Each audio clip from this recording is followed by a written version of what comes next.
It's a banger track. It's a banger track. It's so good. Hello, gamers. How we doing? It's gone. Rip. Didn't get to finish it, but it's already been 10 minutes, so I should start the stream. I'll put it on again. I'll put it in the playlist again, so it'll play tomorrow for tomorrow's stream. But hello, gamers. How are we doing? Hope everyone's doing good.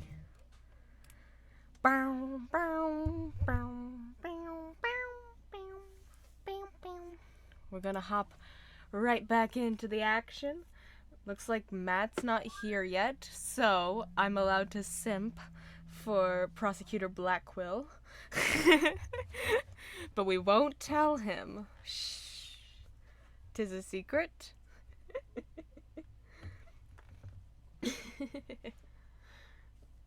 Oh, what? Oh.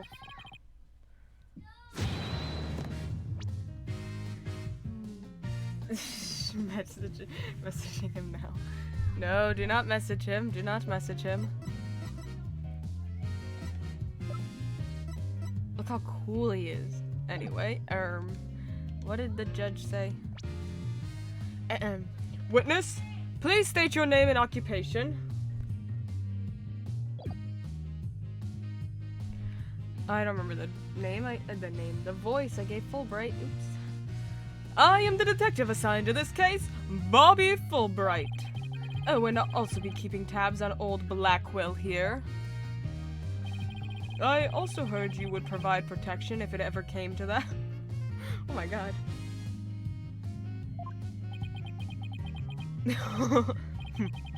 It would seem that I have been sorely underestimated.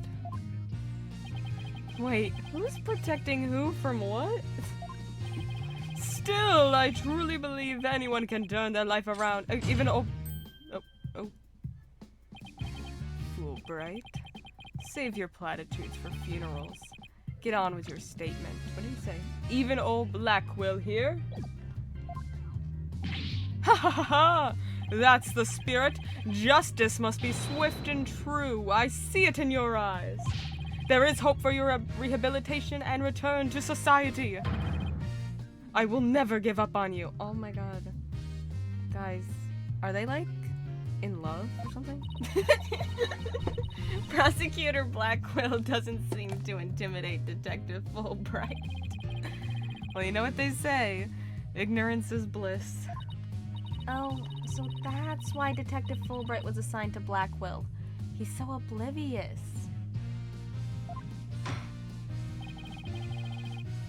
They kissed before entering the courtroom. Now let's have your first statement, Detective Fulbright. You got it. But first, I'd like to say to the defense that justice will ultimately prevail. We did it. The detectives are on our side.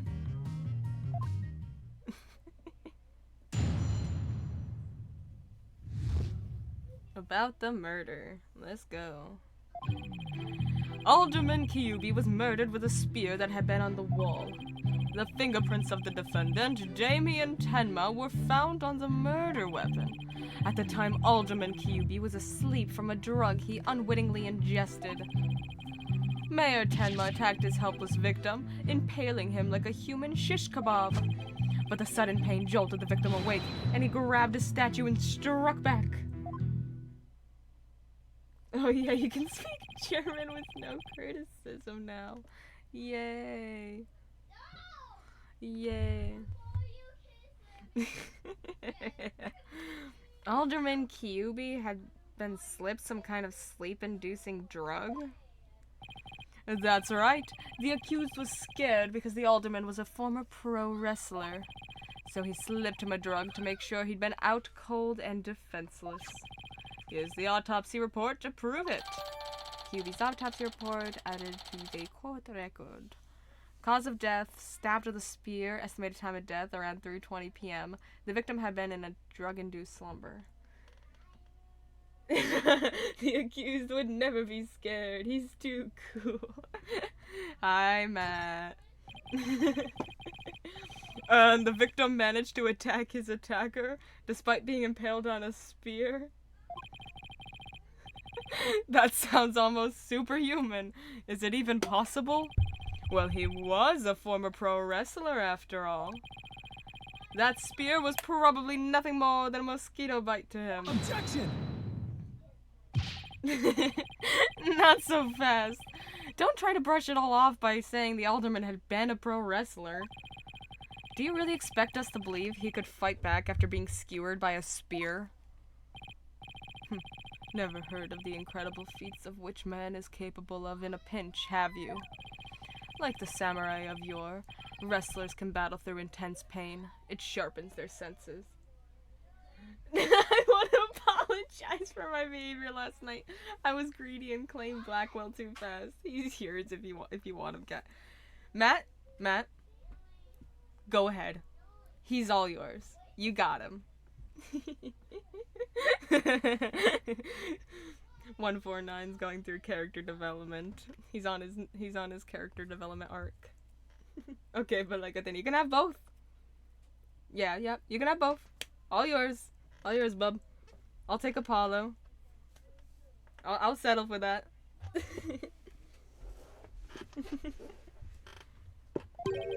I used to talk about it with a former wrestler I met in the clink. I don't know. It sounds a little far-fetched. Does it now? Then perhaps we should test the theory on you with the edge of my blade. Your Honor, the prosecution is threatening to murder me. I didn't sign up for this.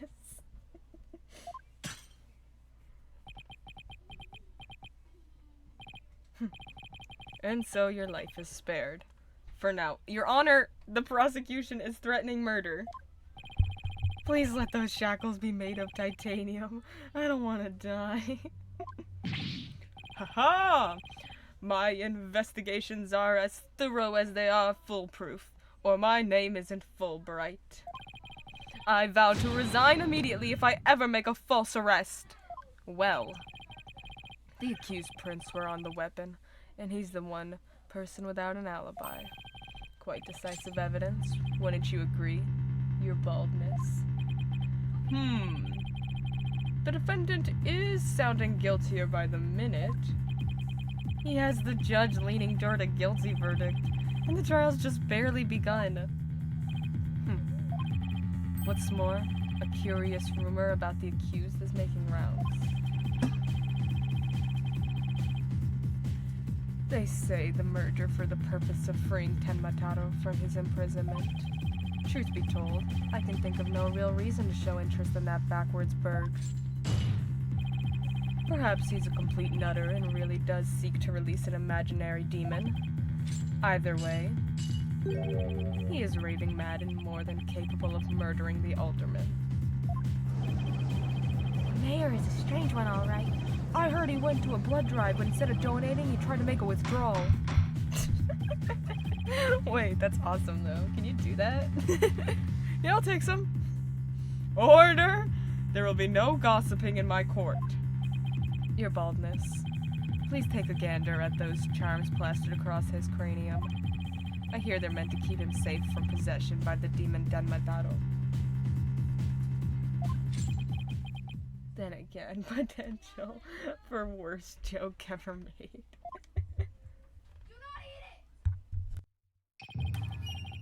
Perhaps he's already under the demon's spell. Behold, the lunatic appears poised to lunge at you at any moment. Hold it! The rumors and quirks of Mayor Tenma have no relevance to this case. Besides those charms on his head, they're just a fashion statement. I think. Thanks, Athena. Come to think of it, such things don't seem relevant to the case, do they? The prosecution will refrain from dragging our client's reputation through the mud. Get him, Athena. Oh, what a dreadfully fearsome lass we have here. Phew. Thanks for that lifeline, Athena. Careful, Apollo. He has the judge dancing in the palm of his hand. The power of suggestion is one of the more powerful tools in Simon Blackwell's arsenal. He's trying to manipulate everyone's impressions to suit his objectives. This guy really is bad news. Oh, jeez. In any case, it seems the victim did manage to defend himself despite being impaled. What sort of weapon did he use against his attacker? None other than this statue right here. It appears to be a statue of two strange creatures locked in battle. Two yokai, to be exact. On one side is the nine-tailed fox, and on the other, Tenmataro. Quite interesting if you think about it. It's as though this very case were rendered in art. Interesting.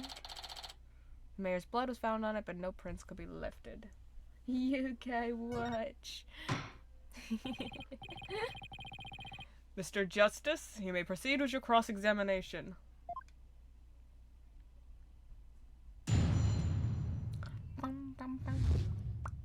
About the murder. Alderman Hubie was murdered with a spear that had been on the wall. The fingerprints of the defendant, Damien Tenma, were found on the murder weapon. At the time, Alderman Hubie was asleep from a drug he unwittingly ingested. Mayor Tenma attacked his helpless victim, impaling him like a human shish kebab. But the sudden pain jolted the victim awake, and he grabbed a statue and struck back. Okay. Oh.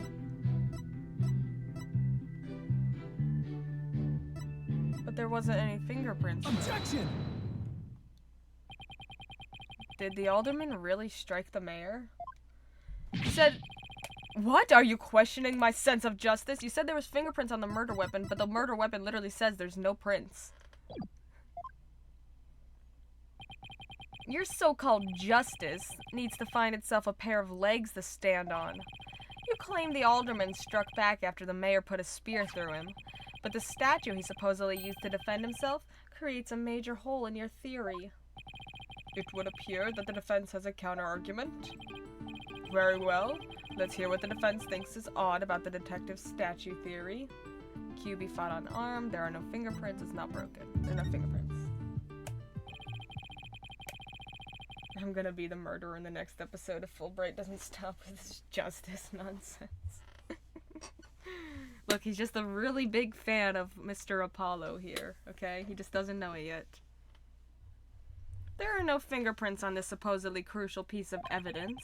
And if you look at the crime scene photo, you'll notice that the alderman isn't wearing gloves.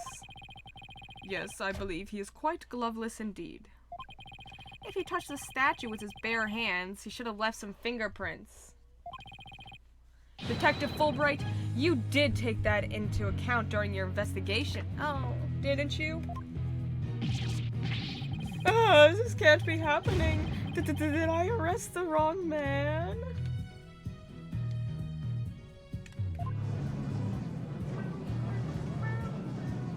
What did you just call hot? You did it, Apollo! You knocked Detective Fulbright off his high horse. Well, there's just 1 point in our favor. Who do you suppose clubbed the mayor if it wasn't the alderman?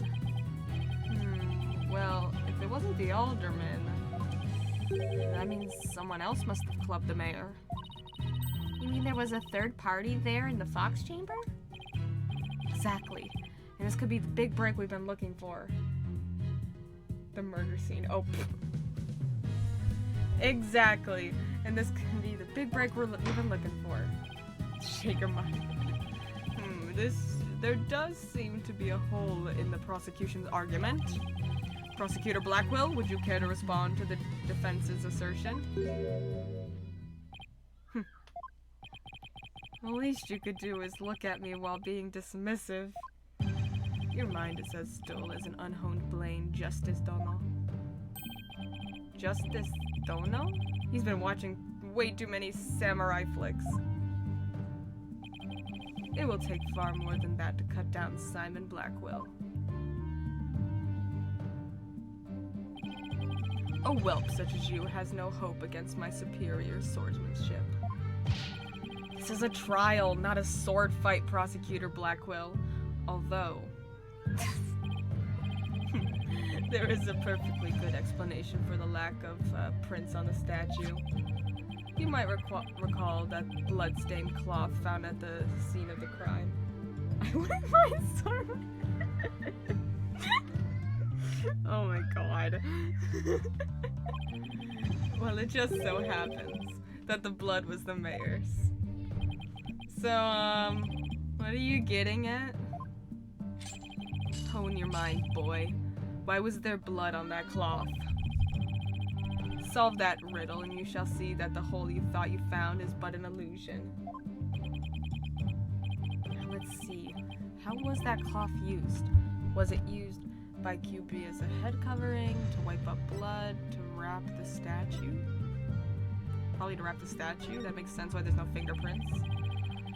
Maybe the alderman wrapped the statue in the cloth? In short, he wasn't touching the statue directly when he used it to strike back at the mayor.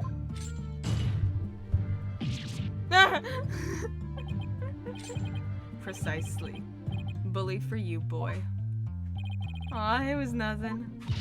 Apollo, don't let him start manipulating you too. Despair, Danganronpa.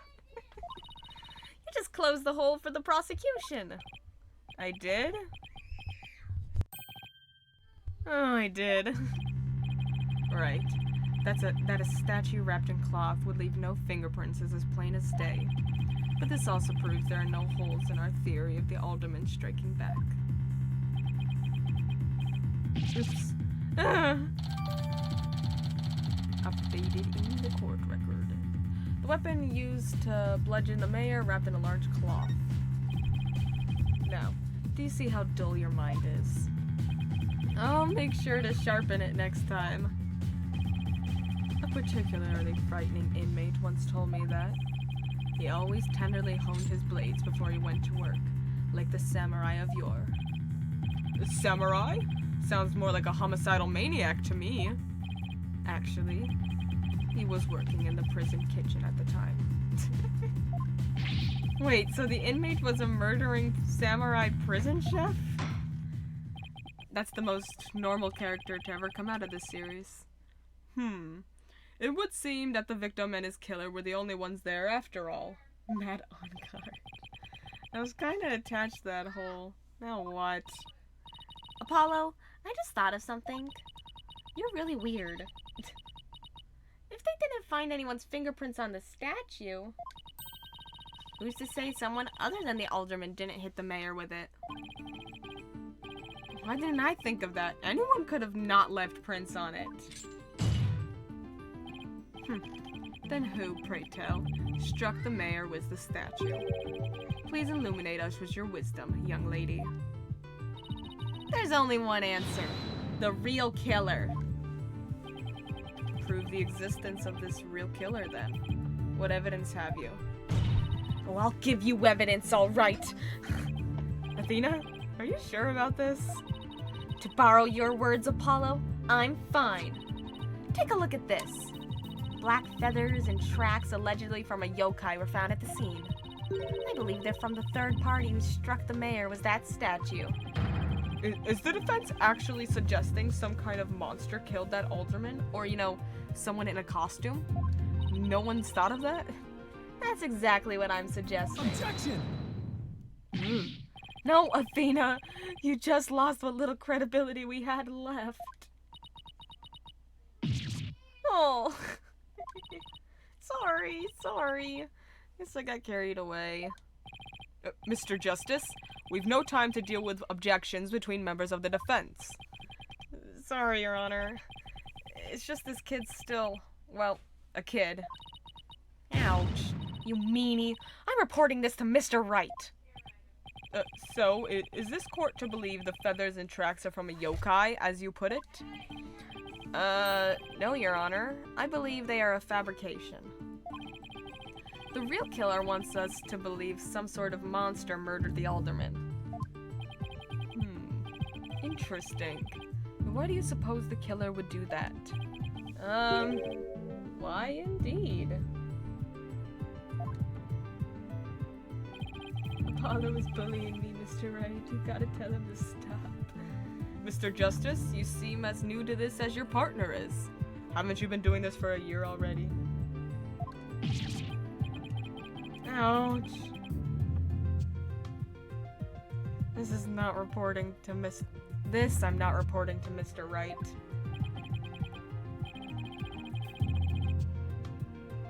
Oi, Fulbright. Explain to his baldness what these brats are missing.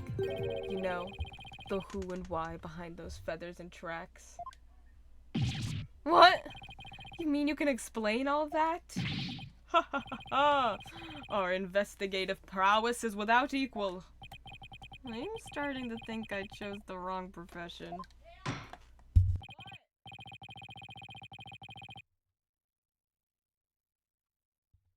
Very well, let's hear about these so-called yokai feathers and tracks.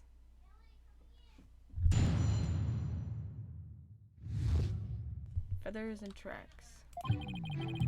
Alright, BRB just a moment.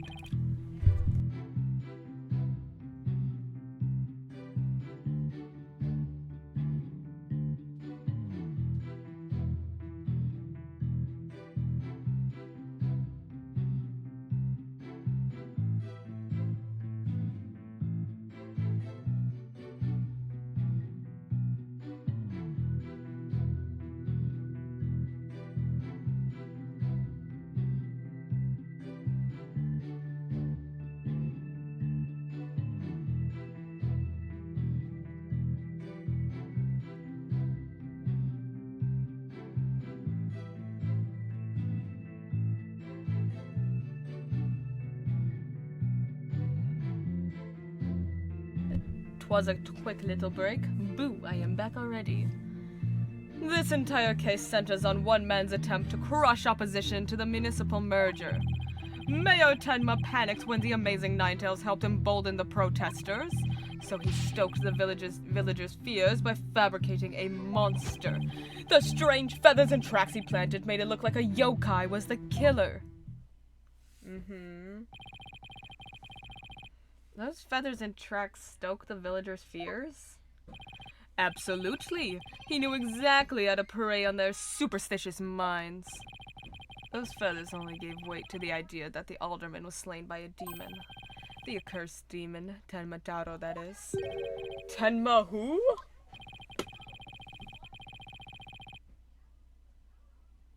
Tenma Taro, the legendary demon locked away in the village's forbidden chamber.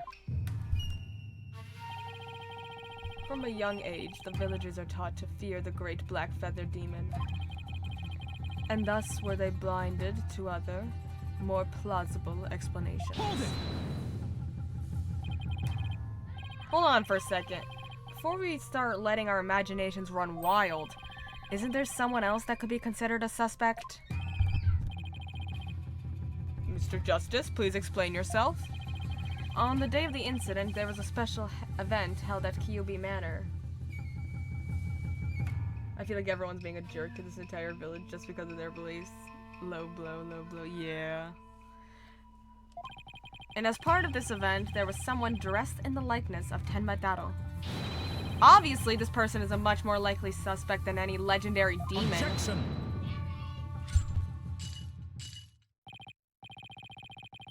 Dullard, you are playing right into the killer's mind games. What? Listen here. The feathers and tracks were merely red herrings. The villagers believed the murder to be the work of the real Tenma Taro. However, the police believe that the person in the Tenma Taro suit is the killer. Ah! The defendant sought to sow this confusion in order to deflect blame away from himself. However, he was knocked unconscious by the alderman. And thus our mentally deficient mayor was caught red-handed at the scene of the crime. Objection! Jeez. Do you honestly believe Mayor Tenma would do something so stupid? Objection! Yes. The evidence speaks for itself, Fulbright. Right. It was the mayor's last-ditch effort to stop the opposition before things got crazy. The amazing Ninetales was fueling both the yokai craze and the anti-merger movement. Plus, he's one of the better-known masked wrestlers and the hometown favorite. That's why the mayor panicked and set out on the path of injustice. But do the people of Ninetales Vale really believe a yokai is behind the crime? Yokai sightings are an everyday event there, so I wouldn't be surprised if they did. I must say, a crime that preys upon innocent, impressionable minds. Just so, a particularly silver-tongued inmate once had the following words for me. The innocent of heart are the easiest prey. You don't say. Was this inmate a con artist? No. He was framed for the murder of his beloved. I actually felt sorry for the poor chap. Wait, so he wasn't the predator, but rather the prey? Yes, well, now then, the defense may proceed with their cross-examination. This guy can't go on 1 minute without mentioning an inmate. It's all he has is prison life. Bro got passed around. It's all he has.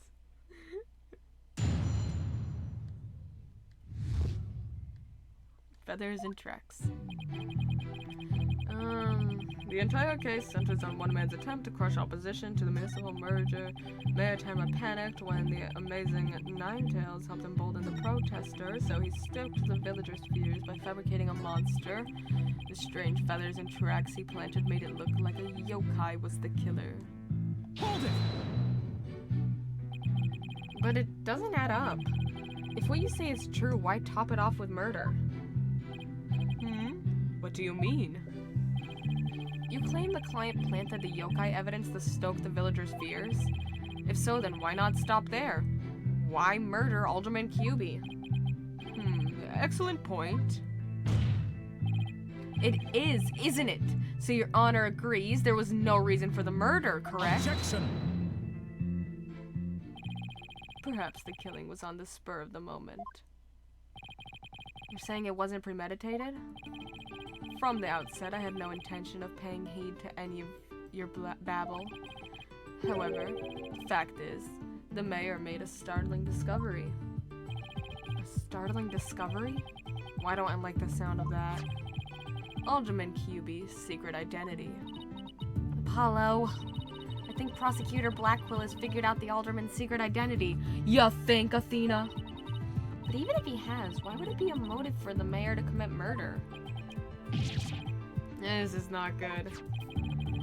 This patch of fur was discovered at the crime scene. It's from the mask worn by the amazing Ninetales. Therefore, we can conclude that this mask was at the crime scene. Oh my, but why would it have been there? The victim was a former pro wrestler and a member of the anti-merger movement. Need I say more? Well, could it really be? Your baldness has an epiphany, I see. Has had an epiphany. Our victim, Rex QB, was the amazing Ninetales.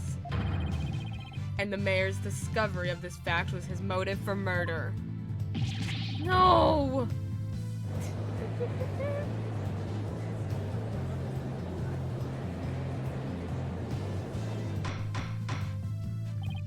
Order! Order! What a shocking development. A motive clearer than crystal clear. What do we do now, Apollo? I didn't think they'd tie the Alderman's secret identity to the mayor's motive for murder. At least we've reached my real point. Why did the Alderman have to forge a secret identity? Does it pique your interest, your baldness? I admit it is odd that he had to create this other persona just to secretly participate in the anti-merger movement. Very astute of you, your baldness. Right, now take a look at this. Blackmail letter. If you value your dearest's life, you'll merge Ninetales Vale with Tenma Town. Do not tell anyone about this threat. If you do, consider your dearest as good as dead. Persona? If you value your dearest's life, you'll merge Ninetales Vale with Tenma Town. This blackmail letter was found in Alderman QB's pocket. What? At present, the Alderman's wife is in the hospital. And that letter is clear evidence the mayor was blackmailing him by threatening her life. Wait, didn't the blackmail letter sent to Mayor Tenma go missing? Right after the Alderman's murder?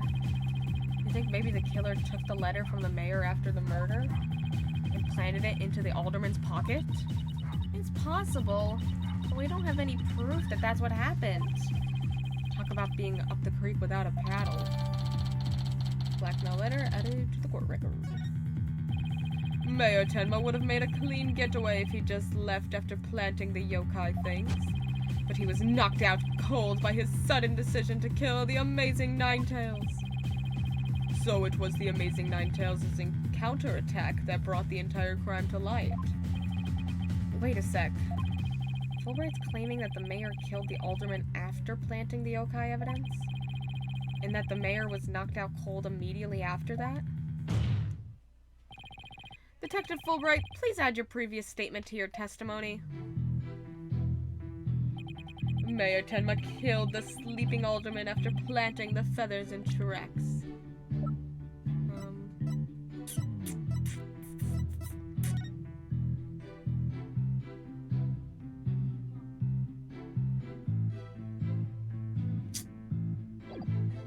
I don't think so. Objection! Detective Fulbright, your sense of justice is anything but fair. What's this? You dare question my justice again?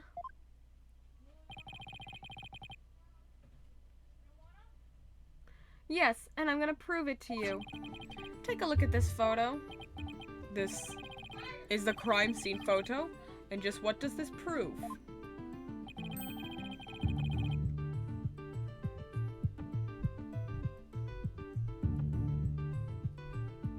It proves when the feathers and tracks were planted. But I already told you they were planted before the murder. The defendant planted the yokai evidence and then was knocked out while killing his victim. Nuh-uh. But that would be impossible. If you look right here, it's clear when the feathers and tracks were left at the scene.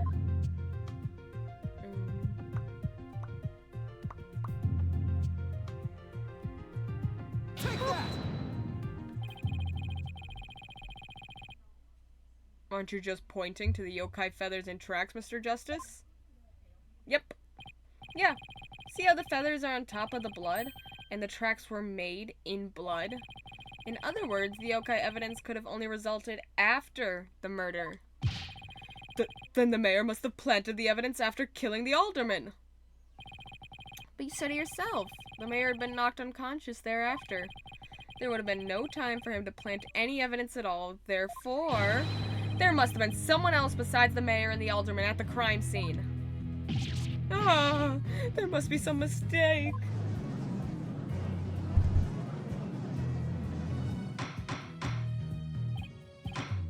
Order, order! Where's your evidence? You can't possibly have any, can you? Ha ha ha ha ha! Evidence? Oh, I have evidence. In fact, I have an eyewitness's testimony for you. You do? But how? The defense isn't allowed to have witnesses? That's not how this world works.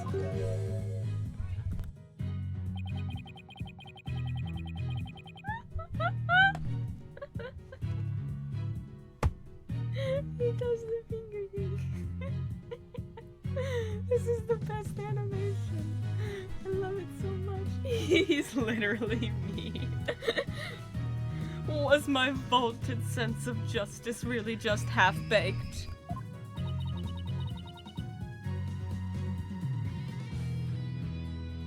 He's taking this really hard. Mr. Justice? What is this testimony regarding a third party that you claim to have?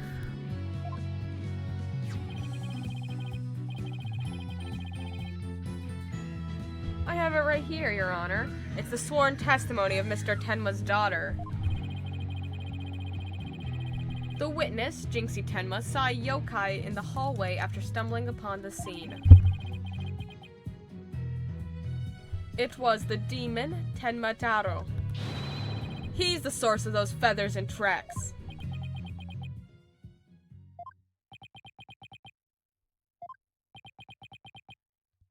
Guys, I don't think they believe me.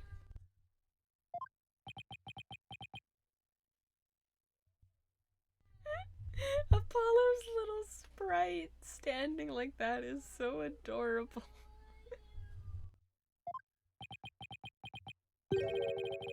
Will somebody please say something? The defense will explain to the court exactly what he means. You dare mock this court and justice itself? You're unfit to bear your name, boy. Your baldness. It appears our defense attorney here is delirious from exhaustion. Apollo, think of something quick before you're held in contempt of court. What do you think I'm trying to do? Before you decide whether I should step down, please hear me out.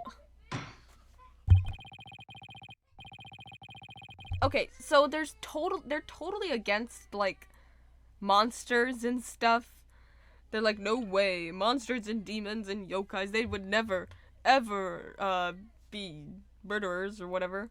But, like, we've had spirit mediums and demons, like, exorcised in this court. Like, what, the judge has been there for this stuff. Like, this is not that crazy. I know it's most likely a guy in a suit, but, like, if it was actually a, you know, a yokai, but that'd be...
shoot, Matt left. Bye, Matt. Bye, Matt. Sorry, I had to go deal with something. Goodbyes to Matt.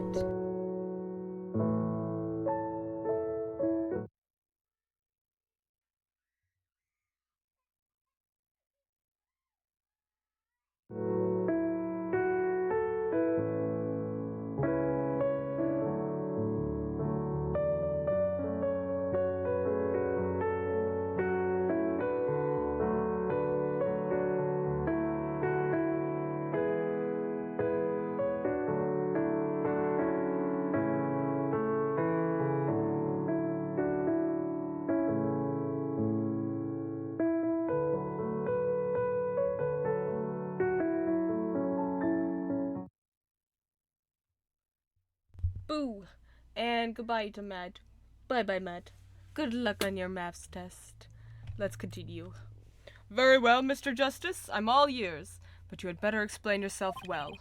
What was this yokai you were talking about? It's all in this statement here. Jinxie Tenma asserts that she saw Tenma Daro after she discovered the crime scene and called the police.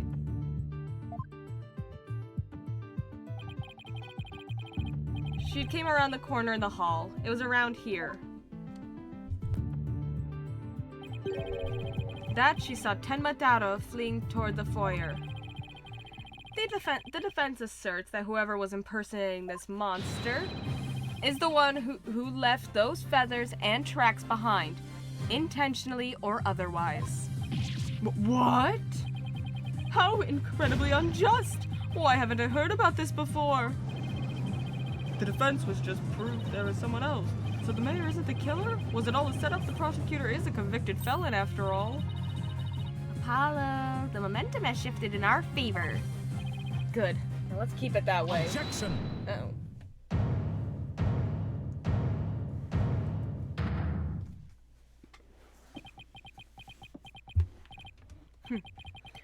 Little do you realize that though you are in the midst of a fray, your sword is broken.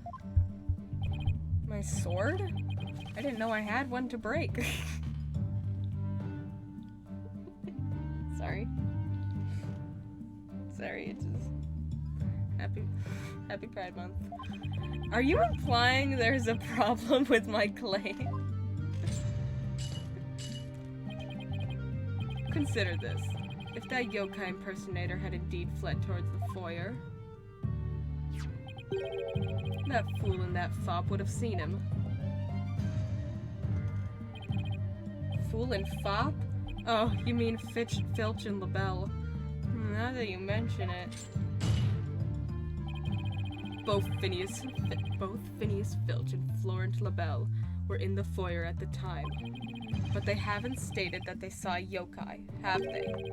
Did you ever consider that yokai was but a figment of a scared little girl's imagination? Why didn't those two see the Tenma Daro impersonator pass by? Why don't we ask them ourselves? I was just about to say that myself. No, really, I was. The defense would like to call Mr. Phineas Filch, caretaker of QB Manor, to the stand. I just know he must have seen something. I suppose we can't ignore the fact that the little girl believes she saw a monster. I trust you have no objections to Mr. Justice's request, Prosecutor Blackwell. I understand that Mr. Filch is enjoying a nap out in the lobby. I knew that Tanuki was a rare find, but when we captured him, I didn't think he'd end up a witness. Do with him as you will. Did he just say captured? No, wait, I don't want to know. Very well then. Bailiff, please go wake Mr. Filch and escort him to the witness stand.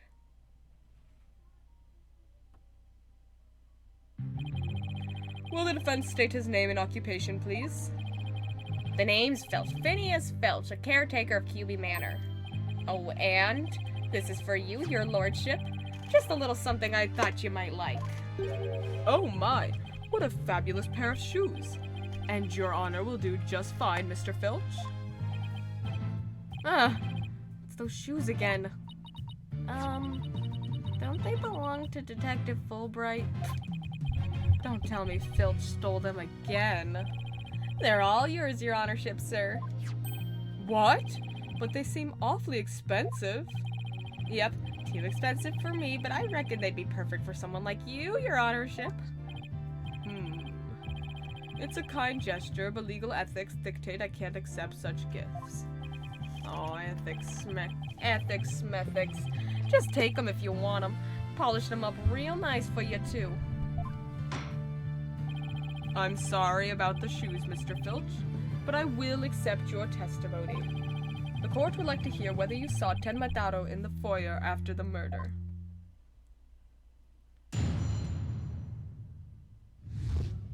Guarding the foyer. At the time of the murder, I was on guard duty in the foyer, just like Mr. QB asked. I was making sure no one, fair, foul, fishy, or otherwise, could get to our guest. I was still in my office keeping a good watch when the murder happened after 3 p.m. But I didn't see nothing out of the ordinary, no siree.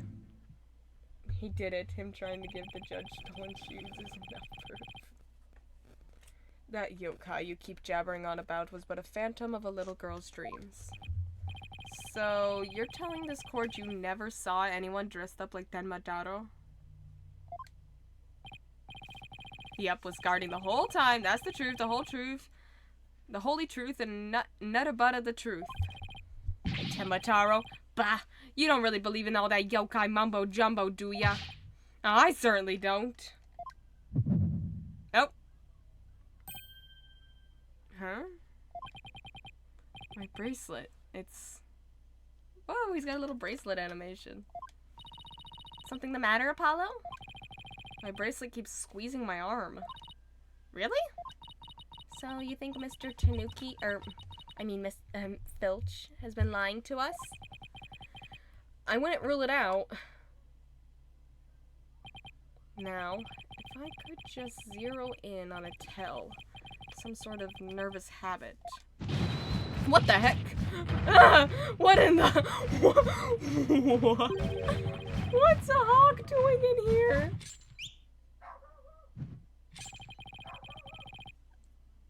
Allow me to introduce my trusty cohort, Taka. Oh my god.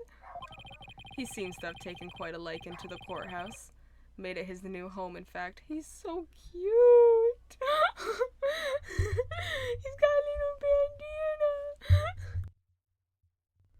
That's adorable. He doesn't live with you, you know. In jail? Who's ever heard of a courthouse bird? Taka simply loathes trickery and fraud. And... Sorry. I know what he means. But I just had a moment. I was like, what did he just say? What did he just call Apollo? And that queer power of yours seems to have offended my dear bosom buzzard. This isn't some sort of trick or... Ah! I won't be able to spot squat like this. So, Apollo can't use his bracelet because of the hawk? That's so messed up. What the heck's going on around here? Run for the hills. No pets or other animals allowed in the courtroom. No. Aww. Somebody help. Oh, he's merely having a bit of sport. He won't harm you, save when truly famished. In that case, Prosecutor Blackquill, you will ensure your feathered friend is properly fed. Looks like we have to do this the old-fashioned way. We'll be fine, I think. If there was someone dressed as Ten Mataro there, Filch should have seen him. We'll just have to put our faith in Jinxie's statement for now. Mr. Justice, please proceed with your cross-examination. The hawk is so cute. Okay, I think I want to review the evidence real quick.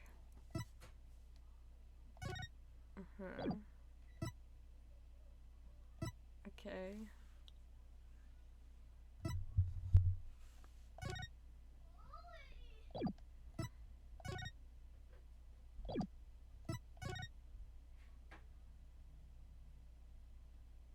Okay.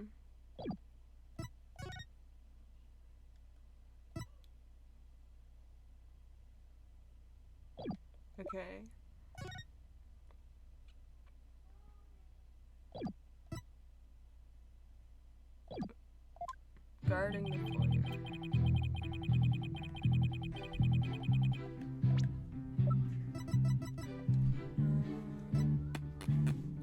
Alright. We got so much evidence.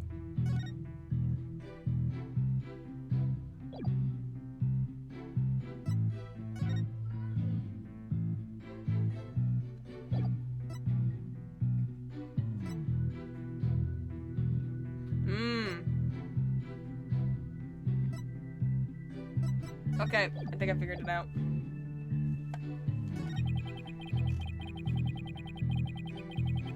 Making sure no unfair, foul, fishy, or otherwise can get into our guest. I was still in my office keeping a good watch when the murder happened after 3 p.m. Yeah. Objection! Liar. Don't lie to the court like that, Mr. Filch. Hey, right to bushwhack a fella like that. Bushwhack. Unfortunately for you, I have evidence that proves you're lying.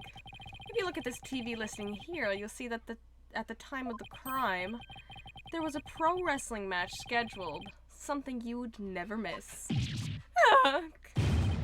I didn't watch that one. No, sirree. I was doing my job just like I was supposed to. This guy doesn't know when to give up.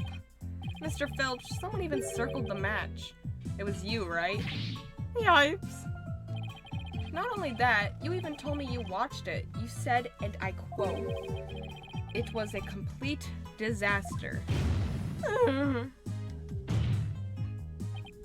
So, do you admit to slacking off? You can't trick me with your Rudy-poo lawyer talk. I'm one of them professional types, too. I can do double duty watching TV in the foyer at the same time. The only thing Filch can claim to be a professional of is professional thief. Mr. Justice? You would have this court believe the witness was slacking off? Where did the hawk go? That's correct. He claims to have been watching TV and the foyer at the same time. But that's nothing but a bald-faced lie. Bald, you say?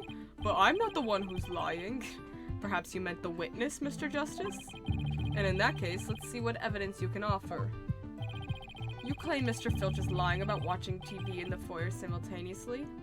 Now prove it. Because wasn't there cameras? Take that!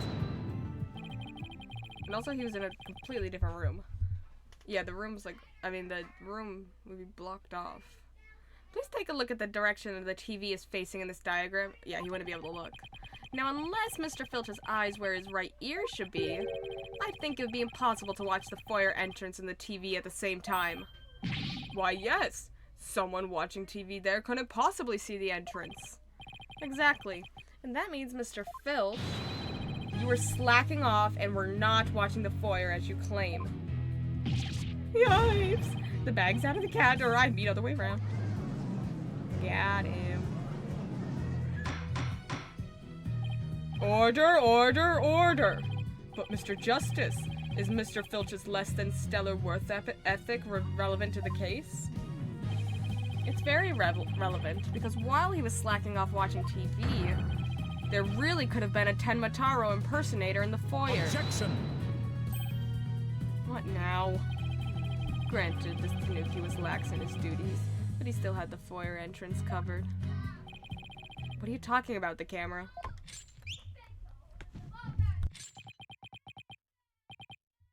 This. I'm not a mind reader. Auditory sense. His eyes may have been slacking off, but his ears were still hard at work. Right, Tanuki? They were? Yes, they were. But you already admitted to slacking off. Now you say you weren't. Yeah, my eyes might be lazy, but my ears ain't. I would have heard anyone in the foyer. You see, the foyer floor and stairway get all creaky squeaky when someone walks on them. Creak, Creak, creak. Loud enough to wake the dead, I reckon. So, you're saying you didn't hear anybody walk by? Yep, my ears were working full time, so who's the liar now, you no-good shyster? A lying thief calling me a shyster? This has to be the low point of my fledgling career. Gotta hand it to you, Mr. Blackwell, sir. You really are something else. I mean, you don't miss a thing, and them bags under your eyes, they're darker than mine. Fair warning, Mr. Filch. Taka is particularly fond of tanuki. Should you lie to this court again, you may suddenly find yourself on the menu. Oh my god. The eyes! Please don't eat me, Mr. Taka, sir. The witness will henceforth testify truthfully under penalty of painful bird attacks. And with that in mind, the court requests that the witness revise his testimony accordingly.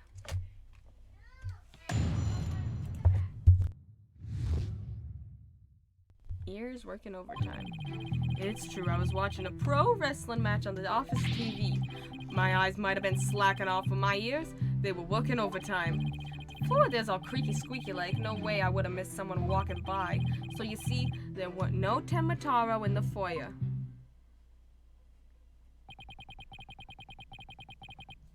Superstition is the religion of feeble minds. Understand? A simple, rational explanation is best. Forget yokai, demons, and such. We must use common sense. For lacking that, our entire world would be but upside down. He's so insightful, says the convict prosecutor, who is totally a sign of the end times for the legal world. And besides, if there were any yokai roaming about, I'd nab them and sell them to the zoo. I wonder whether Jinxie was just seeing things. That seems to be the general consensus, but I'm sticking to my guns. But if we can't prove she saw Tenmataro, the mayor's sure to be convicted. Then we'd better hope my guns fire bullets, not BBs. The defense may cross-examine the witness.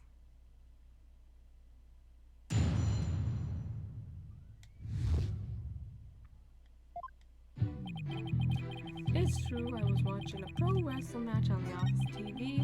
My eyes might have been slacking off, but my ears, they were working overtime. The floor there's all creaky squeaky like, no way I would have missed someone walking by. Hold it! So you have pretty good ears, Mr. Filch. As good as they come, I'd say. Ain't nothing to hear a creaky floor. Plus, that Tenmataro makes a sound when he goes by. It's like a jingle jangle. Jingle jangle? How does he do that? It's that staff of his. He does. Oh, we got him. Tenmataro does not have a staff. That's what jingle jangles. What's he talking about, Apollo? Beats me, but I guess Tenmataro has a staff that makes noise? Apollo, we've talked about this. He doesn't have a staff. Come to think of it, didn't Jinxie mention something like that too? She said she saw Tenmataro holding a staff-like object that made a jangly sound. I guess that's the source of the noise then. Well, Mr. Justice, Mr. Filch says Tenmataro jingle jangles. Would you consider that vital information? Your Honor, please add the jingling and jangling to the court record. Extremely vital. I request to be added to his testimony. If Tenmataro was to pass by, his staff would have gone jingle jangle, jingle jangle. Uh-huh. Sure. What staff? Tenmataro's staff would make a jangly sound, you say? Well, I'm gonna say that your story doesn't add up. Is there something the defense would like to share with the court? Mr. Filch, you say you didn't see Tenmataro on the day of the incident? Why then did you assume just now that Tenmataro would be holding a staff? Huh? You see, the Tenmataro Jinxie saw held a staff in his hand, and she described its sound just like you did, as a kind of jangly sound. Yeah, so he's holding a staff. What's your point? Objection! The point is that Tenmataro doesn't use a staff, not normally.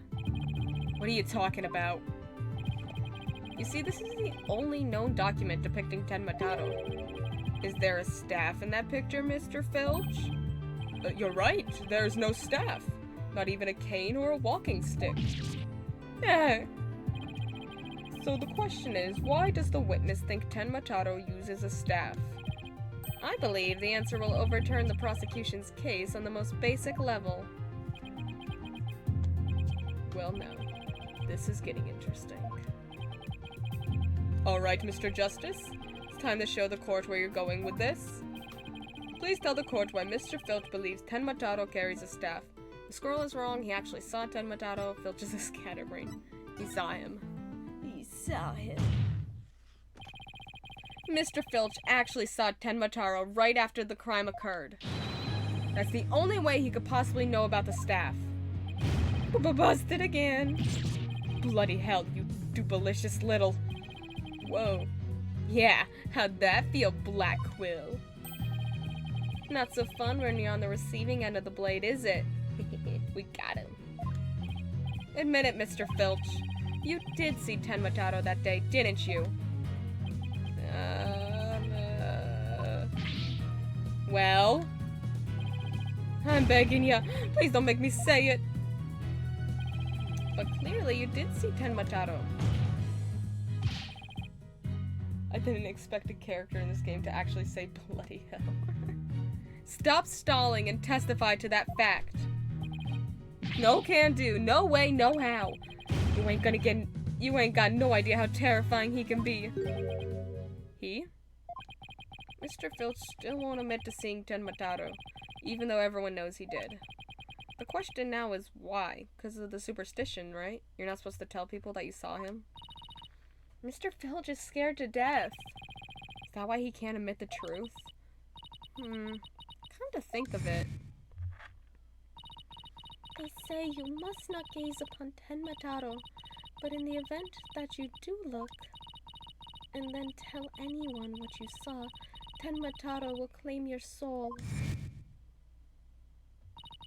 Jinxie wouldn't admit to seeing Tenmataro after hearing about the village superstitions. She said that if she told anyone that she had seen Tenmataro, he'd claim her soul. Wait, you think Filch believes that too? So Mr. Big Time City Slicker lawyer has heard about him? Them old village superstitions. Will the defense please explain what the witness is talking about? The people of Ninetails Vale believe some pretty strange things, and their superstitions may be the reason our witness here can't admit the truth. The truth that he really did see Tenmataro. Darn straight, that's why. It's all right here. Village superstitions. Do not gaze upon Tenmataro. Do not tell others if you see him. Ignoring the superstitions will cost you your soul. There is, however, one way to save it, your immediate departure from the village. Freeing him will bring ruin upon the village. Interesting, interesting.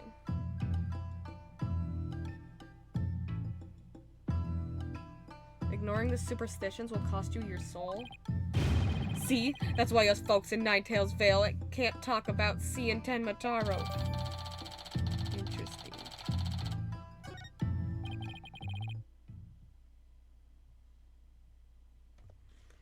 That clears up one mystery. The killer took advantage of the superstitions by wearing a Tenmataro costume.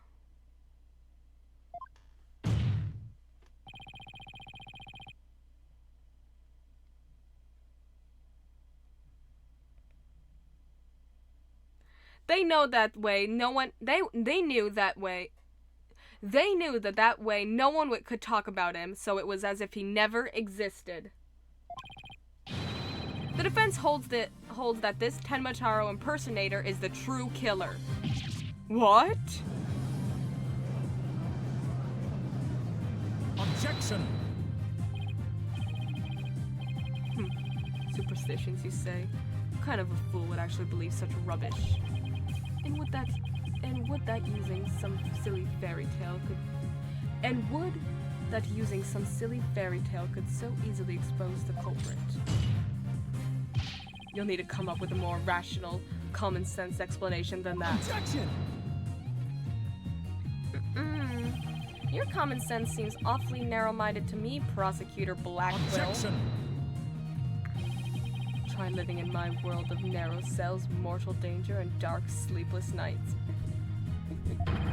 There is no lack of superstitions in the clink, but few are those who truly believe in them. Objection! Well, the village superstitions are real enough to the people of Ninetails Vale. A life or death superstition might make even you a believer.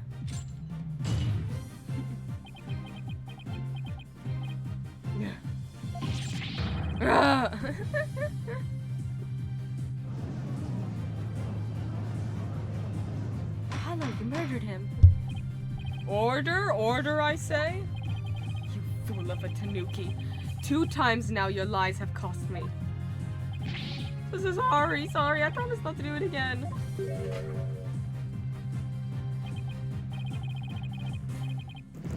Taka, my fine feathered friend, have at him. Yes, he's gonna eat me alive. Head for the hills. Ah, he took off. Bailiff? What are you waiting for? After him and with your fastest men. That's certainly not something you see every day.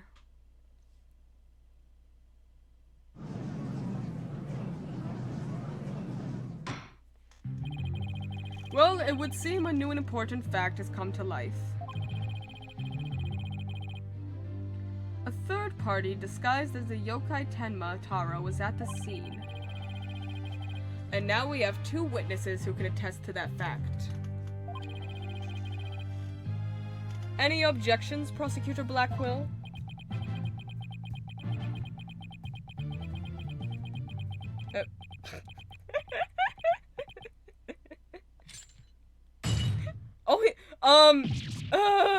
Uh-oh. What?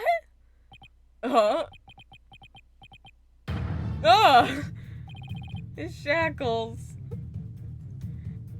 Can we get a bailiff in here? The murderous convict has broken his shackles.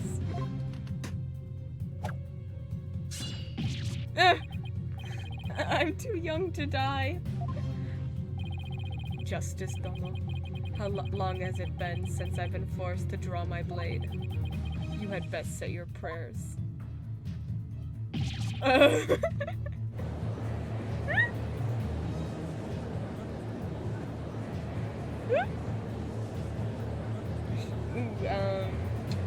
Your Honor, the prosecution is threatening the defense. The detective, do something! Have no fear, Fulbright is here. When the going gets tough, the champion of justice gets going. Who knew this would end up being a bad idea? I sure didn't. Objection! Then get going already before he kills us. Oh, but I stand in awe of Simon Blackwell, for it is his sense of justice that sent him free. Objection! Objection, I object to Detective Fulbright's definition of justice. And just let him free. Silence. Whoa! Whoa! I'm not in the habit of cutting down unarmed cowards. Oh, well, in that case, Prosecutor Blackwell, can I ask you to, I think the judge forgot he's in charge here. So, Justice Donald's assertion is this.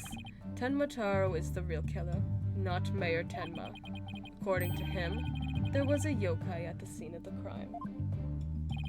Right.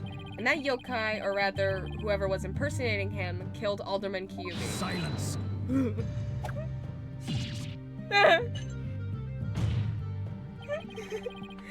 Care to explain why Jinxie, being the first to discover the murder, did not see your alleged killer yokai there in the Fox Chamber? What?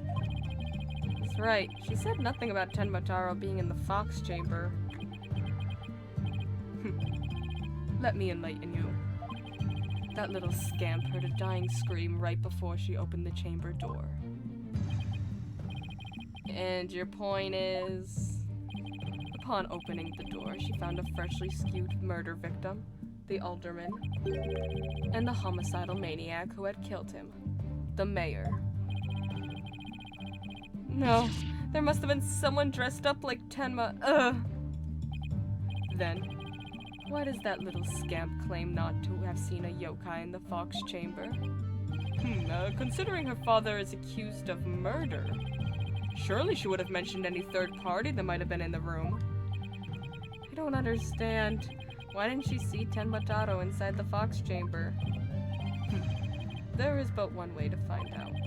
Ask Jinxie Tenma whether she saw your killer yokai at the scene of the crime. Uh-oh. The final battle draws nigh. Only one of us will leave here alive. Long has my blade thirsted for blood. At long last it shall be sated.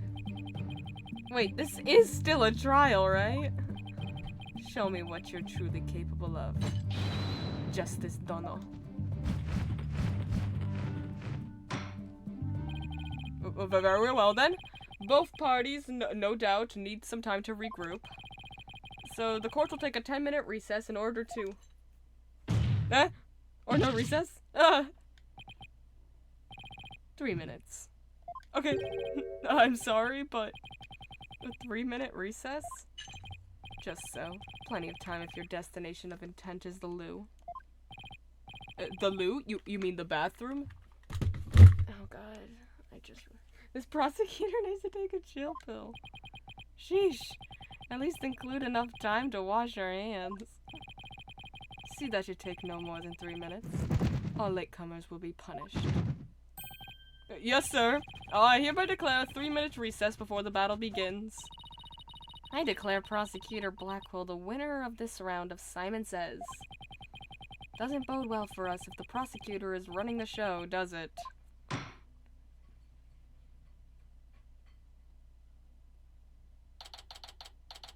April 18th, 10:40 a.m. District Court. Defendant's lobby number 3. He busted out of his shackles. Yeah, what was that all about? Guess they don't make shackles like they used to. Better be careful, Apollo. You really brought out the samurai in him. Especially after you proved there was a Tenma Taro impersonator at the manor. What's with that guy in the whole samurai act anyway? Such fine swordsmanship. That is no mere act. Mr. Justice, it is high time I challenge this jailhouse prosecutor to a duel. No, wait. Let's save the dueling until after we prove your innocence. Whoever's the lead prosecutor is such dumb to let this guy out to do a trial. I suppose it could wait till later. Does anyone remember we're conducting a trial here? Athena, I'm gonna go wash up. Remember what Blackwell said, Apollo. Don't be late. It seems Mr. Justice is late. Let's murder him. Now then, I believe our next witness is Miss Jinxie Tenma, a maid at Kyubi Manor. I believe we can proceed now, if the witness is ready, that is. Oh, I don't know how to say that. Norari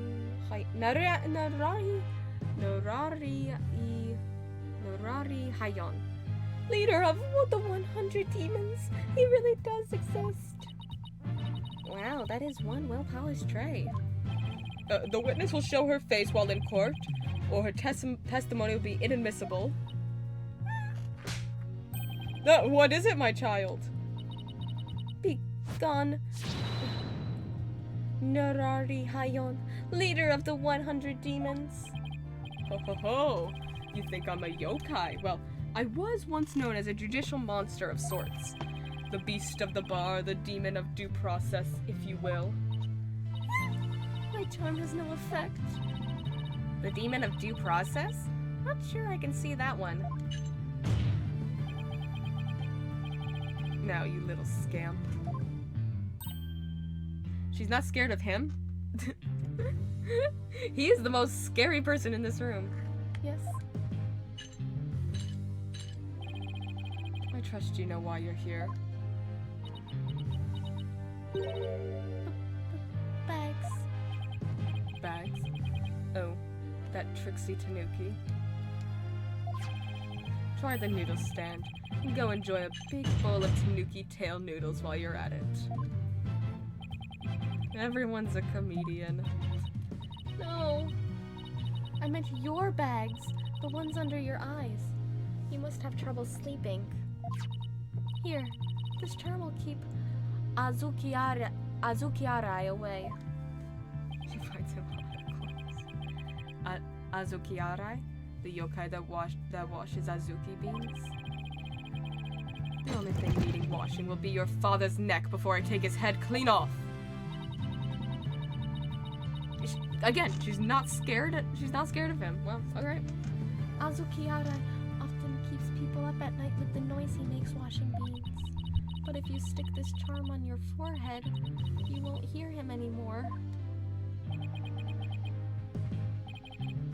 Is that so? Oh, well, thank you. Looks like Prosecutor Blackwell got more than he bargained for. They're bad enough alone, but together those two are just plain creepy. Your testimony, if you please, Miss Tenma. Specifically, whether or not you saw Tenma Taro when you discovered the crime scene.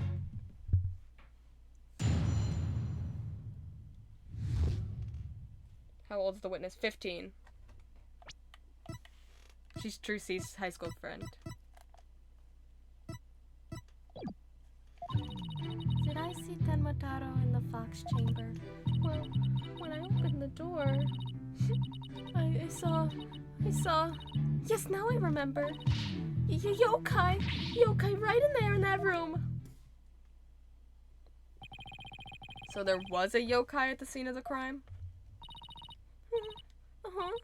Lots and lots of them. Wait, more than one yokai? Did Tenma Taro happen to be among them?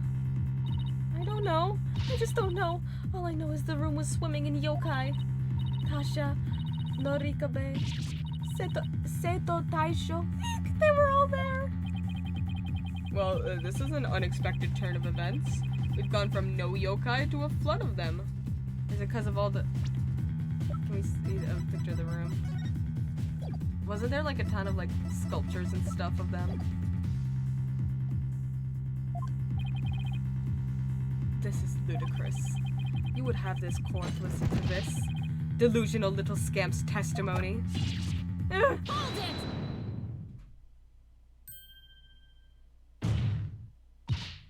Your Honor, I believe her memory is simply clouded by fear. But a quick therapy session should ease her mind. With the court's permission, of course. What a fabulous idea. Please proceed, Miss Sykes. Please, go give the witness some therapy right now. You sure you know what you're doing, Athena? She's obviously not herself. The trauma of discovering that crime scene and fear of testifying have her dazed and confused. A regular ball of confusion. But my analytical psychology-based approach should be able to help. Any objections, Prosecutor Blackwell? Shall we let Miss Sykes proceed? It makes no difference to me. Do as you will, but I doubt we shall get any viable testimony. She'd be better served by bearing witness to the sword skills I forged in a distant land. I'll show you. Get him, Athena. Get him, Athena.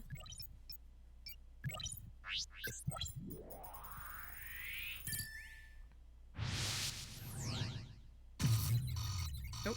Whoa. Oh my god. It is overwhelming. Oh my god. It is overwhelmingly sad. Did I see Tenma Taro in the fox chamber? Well, when I opened the door, I saw... Yes, now I remember. Yokai right there in that room. Found something. Looks like an out-of-control emotion. Athena, what exactly are we looking at here? Oh, this? It's one of Widget's functions. Right here you can see images and emotions extracted from the witness's voice. Whoa, you mean that little thing can do all this? Pretty cool, huh? And here I thought it was just some kid's toy. Unfortunately, all I'm getting is an overflow error right now. Yeah, she's just overwhelmingly sad. See how sad is brightly lit up there at the bottom left? She's under an uncontrollable amount of distress, which is masking her other emotions. It seems the sheer terror she experienced has made her a confused mess. So, all those yokai she thinks she saw are a product of rampant emotions? Yeah, that's right. Her fear has instilled in her hallucinations and false memories. She's seeing normal, everyday objects as monsters in her mind. It's a form of schizophrenic hallucination brought on by emotional trauma. And the trauma in Jinxie's case is fear. So she was and still is seeing ordinary objects as yokai? I'll have to find the root cause of her extreme fear before I can treat it. Now let's see. Yokai, right there in that room. Apollo, can you point out the yokai on the Wheel of Fire? She seems particularly terrified of that one. Start by pressing probe. Next, point to what's causing Jinxie's out-of-control emotion. Finally hit probe again, to try and get to the heart of the matter. Okay, let's give this a try. Press the probe button. Fireball ghost, raccoon dog, cup monsters, wall monster, and cat monster on a Wheel of Fire, of course. Got it! Jinxie, what's the name of that yokai on the Wheel of Fire? That's Akasha, a yokai that steals the bodies of the recently deceased. I bet it came to steal the aldermans. It's almost creepy how well that fits the actual situation. Exactly. It's a form of hallucination where the patient can't see things for what they are. There must be something at the scene of the crime that she's mistaking for Akasha. Apollo, you need to point out what she thought was a yokai on a Wheel of Fire. I think I know the answer now. Jinxie, that wasn't Akasha you saw. Could you have possibly mistaken this for Akasha? Guessing like the chandelier? Take that! The light fixture? This one right here. It has a flame design and is up there on the ceiling. There was never a yokai in a Wheel of Fire. The Akasha you saw was just a light fixture. Info update. Oh my god, we're gonna have to find out what each of the yokai are. That's one memory back to normal. Nice job. Now that you've got the hang of it, it should be a cinch to point out the rest. Jinxie, what about this white wall-like monster? That's Nurikabe. It's a wall monster that blocks your way or leads you astray. Is it the screen? Guessing folding screen. That's no yokai, Jinxie. It's a folding screen. Called it. Eek! And this raccoon dog isn't a tanuki monster. It's just a statue of one. Eek! And look, these are just coffee cups. And this right here is nothing more than a fox statue. I don't know what I was thinking. Alright, toning down the noise in her heart. You did it, Apollo. Her extreme fear is under control now. It was all just my eyes playing tricks on me. There weren't any yokai after all. See? A clear-cut statement. That's the power of my psychology and your intuition, Apollo. And just like we thought, there never really were any yokai in the fox chamber. He's like, okay, yeah, right. There never really were any yokai there. Okay, great, we just proved the prosecution's argument. So the defense is asserting the exact opposite of their original assertion? Wait, Jinxie? What about Tenmataro? There wasn't anyone there dressed up as Tenmataro, or any other yokai either. I remember it clearly now. You've gotta be joking.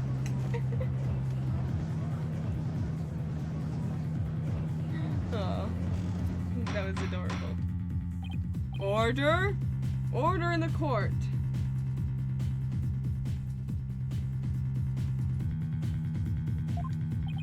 I think we just dug our own grave. Allow me to push you in. It's the least I could do. Oh my god. No! Apollo, can I interrupt your freak out for just a minute? I'm still picking up some noise.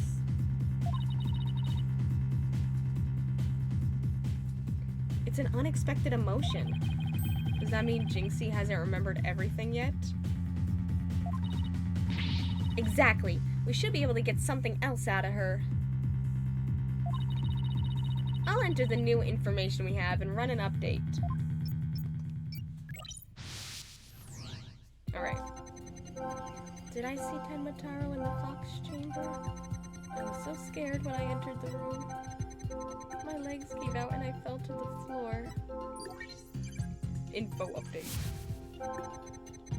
There in the fox chamber I saw the alderman dead on a table and Papa collapsed in a chair. Nobody else was there, and that includes Tenmataro. She is very overwhelmingly sad about that fact.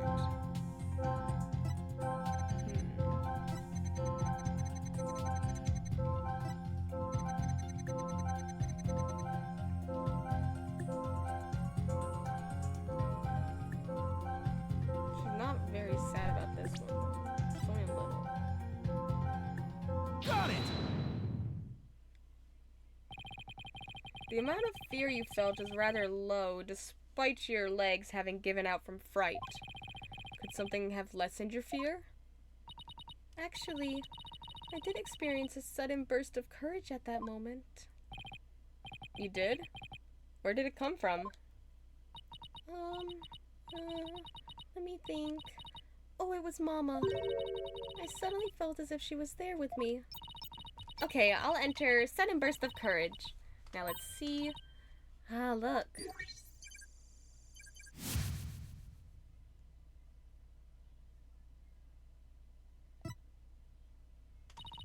Apollo, the noise is all gone. Jinxie seems to have remembered everything now.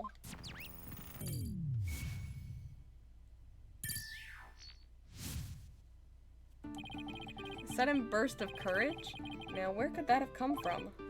Jinxie, was there something that gave you a sudden burst of courage? Yes, there was, but, I realized I had done something naughty when I thought about it later. Any idea what could have given Jinxie that courage? Well, there is one piece of evidence that comes to mind. Her flower from her mama. I wonder if she saw something like it at the scene of the crime. Jinxie, did your sudden burst of courage have anything to do with this? Take that! Jinxie, you didn't happen to see a nine-tails flower there at the scene, did you? The demon lawyer strikes again. I can't hide anything from you. I found a small case with a picture of a nine-tails flower on it. I liked it so much I kept it. You what? You can't remove evidence from a crime scene. That's right, young lady. Removing evidence is a big no-no. Now, the witness will provide said evidence this instant. So sorry. It does seem to be some sort of case. Oh, look, something slid out. The key. It appears to be a key. Might I have a look, your baldness?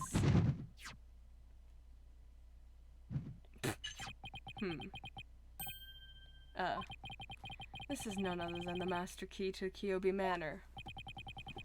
Are you certain of this, Prosecutor Blackwell? It matches the serial number of the key that went missing after the murder. A master key that went missing? Why don't I like the sound of that? Our little scamp here has stumbled upon an article of unimaginable consequence. That's a little melodramatic, don't you think? Heed these words, for I shall say them but once. The sole key to the Fox Chamber has been in this little scamp's constant possession. Ergo, she was the sole person who could use it before, during, and after the murder. Which leaves the master key as the only other key that could have opened the chamber. But this master key was found in a room that had been locked by this girl. And your point is? Until Jinxie Tenma opened the Fox Chamber with her key, the room had been locked tight from the outside world. And there was no one else in there save the victim and his killer. I trust you have figured it out for yourself by now. A killer other than Mayor Tenma himself would be utterly inconceivable. No!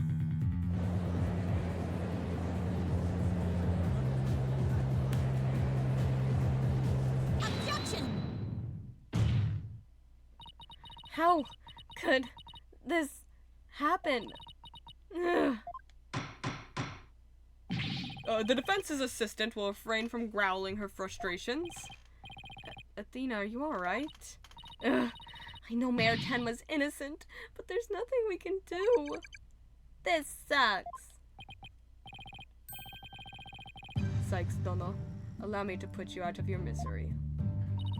Can I decline your offer?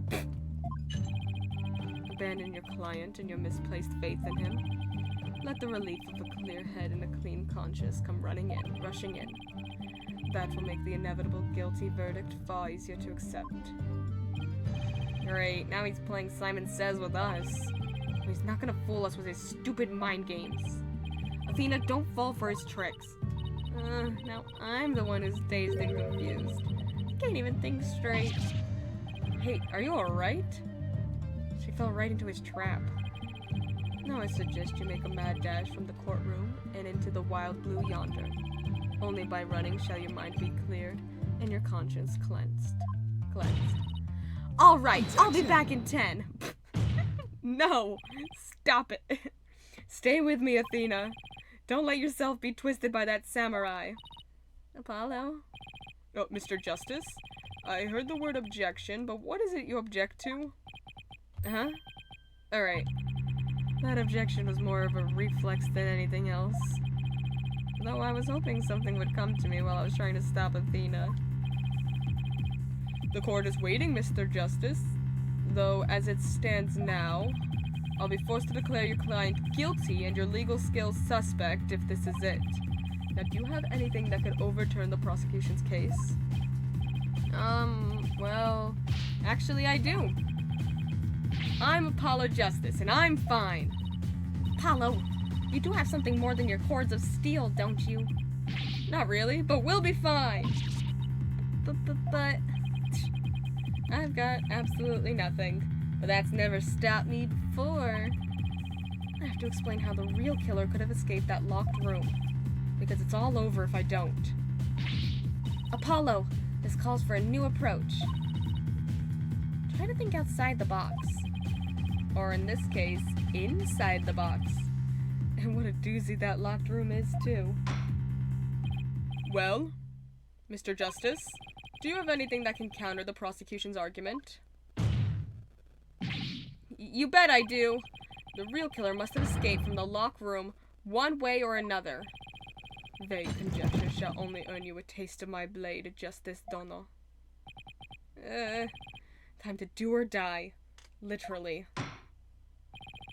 The defense will now explain how it would be possible to escape the locked room. You sure about this, Apollo? Can you really explain what happened? I'm fine. We just need to think this whole escaping a locked room thing over from the beginning. So, let's see. If the killer had escaped, how could they have done so? The choices are pretty limited. The room has a window, but... it doesn't open wide enough for anyone to get through, and there's a sheer cliff outside. As for the air vent, it's been a while since we've saved. It's literally haven't saved at all.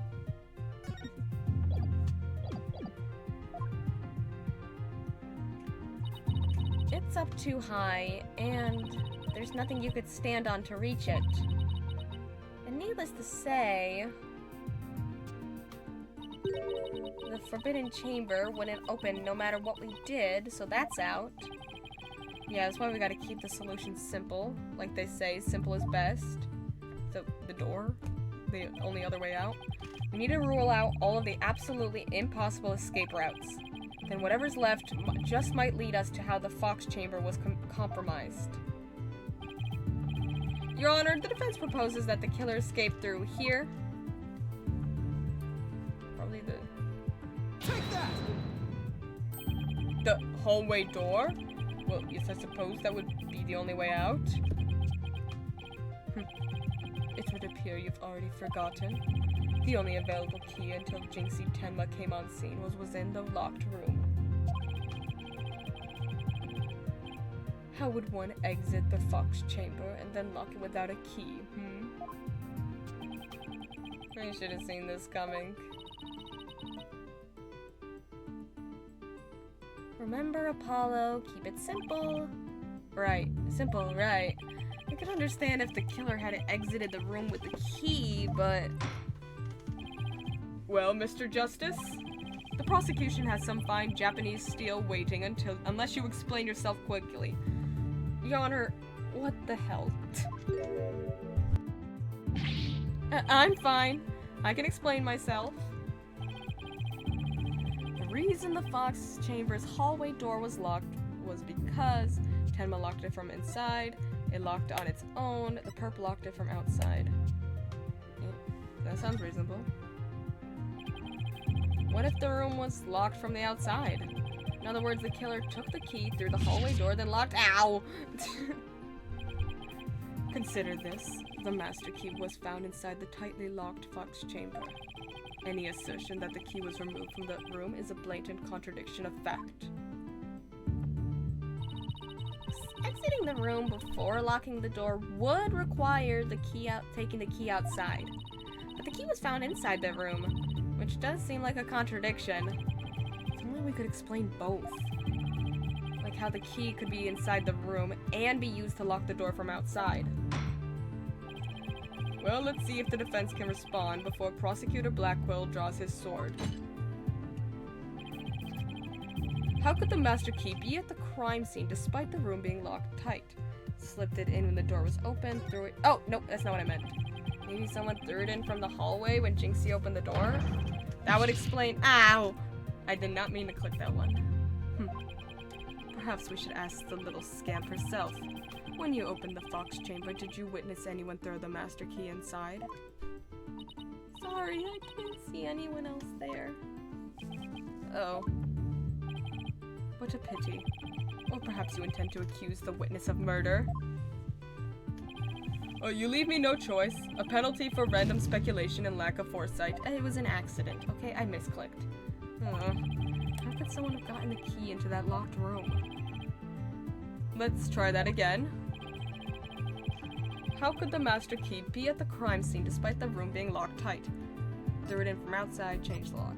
I'm guessing threw it in from outside? What if someone threw it into the room from outside?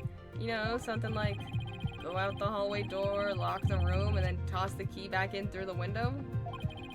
That would explain how the master key could be inside the locked room.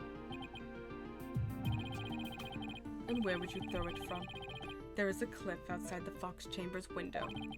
Throwing the key in from there is an impossibility. Oh, right. Ah! Misclicking gets people killed, bro. I wonder if the key could have tossed it from somewhere other than the window. The air duct, I'm guessing? Somewhere other than the window? Could the key have been tossed in through somewhere other than the window? I'm guessing air duct? Take that! The air vent? Yeah, the window may be out of the question, but the air vent's not. Oh, that's right.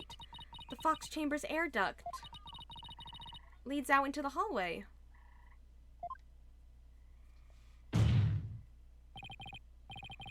That's right.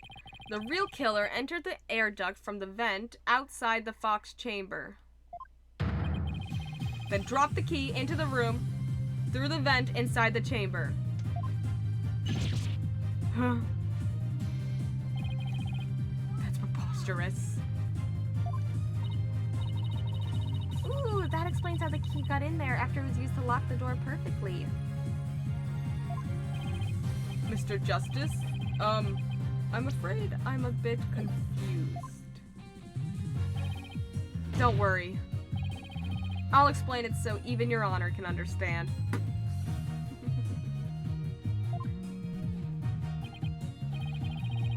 First, the real killer disguised as Ten Mataro murdered the alderman in the Fox Chamber.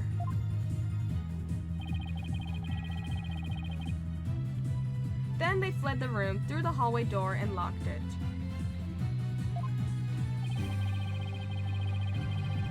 Next, they entered the air duct from the vent outside in the hallway. I like how the camera turns to the judge after Apollo's line for a split second. Finally, the killer tossed the key into the room through the air vent in the ceiling there. All that was left to do after that was go back through the duct and flee the manor. Well, Your Honor, could that be any clearer? Amazing. Even I could follow that. The judge seems really pleased. That explains everything. The real killer was someone dressed up like Ten Mataro. And there was someone else other than the mayor and the alderman in that room. Hey, it looks like that lawyer is beating the jailbird prosecutor. Whoa, that was a total turnabout. That massive forehead of his seems so much more attractive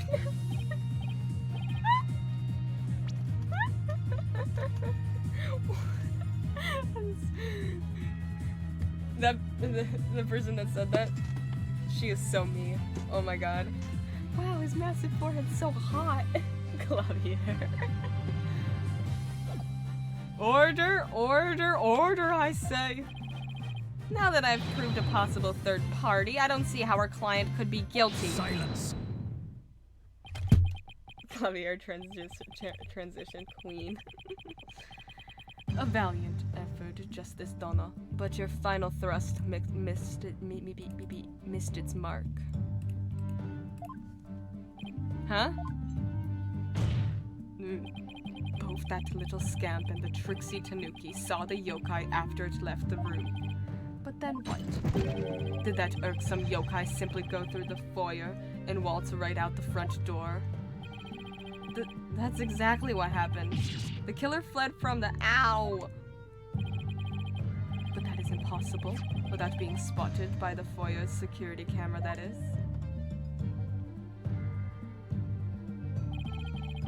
The electric eye here would have captured any pesky little yokai trying to escape. However, there is no sign of Ten Mataro anywhere in the security footage. What? Save for the foyer entrance, there is no other way to flee the manor, is there? Oh, it feels so good. Wait, I believe there is one other way to escape besides the foyer entrance. There's a large window in the foyer. It's possible to escape through there without being seen by the security camera. Hey, you're right. Silence. Mr. Wright, I hope you're so good. Must I point out every crucial detail to the defense? It seems you lack not only brains, but investigative prowess to boot. That is the cliffside of the manor.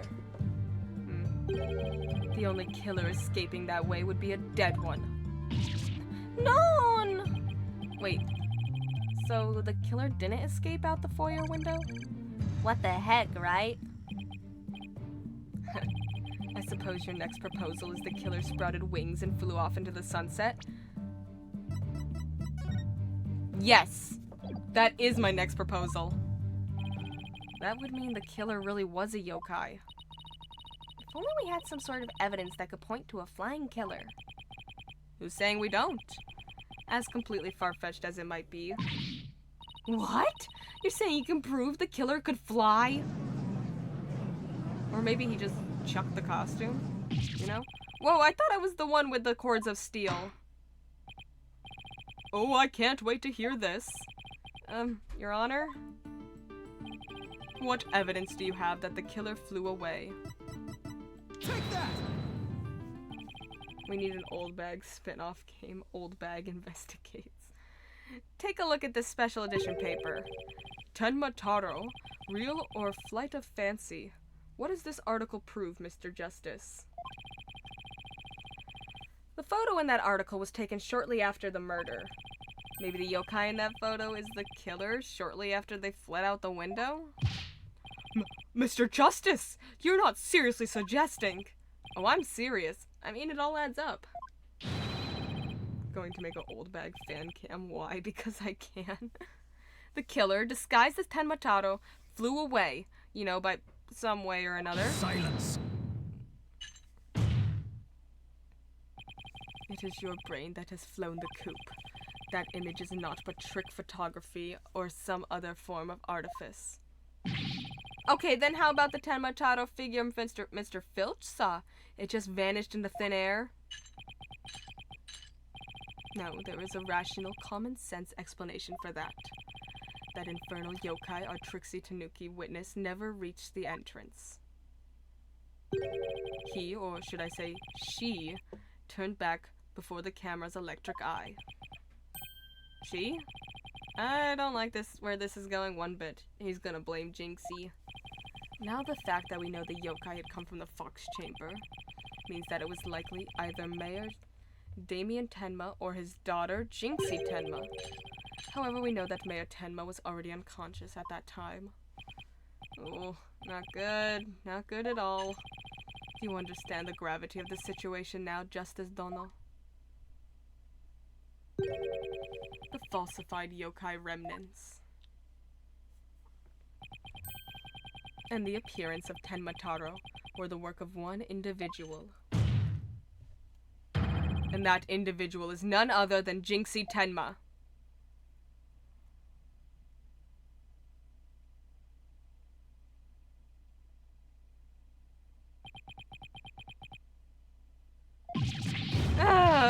No! Damn. Order! Order! The defense will stop competing for the greatest freakout ever. The little scamp was no doubt simply trying to protect her father. And it's no wonder that her superstitious mind conjured up this mad masquerade.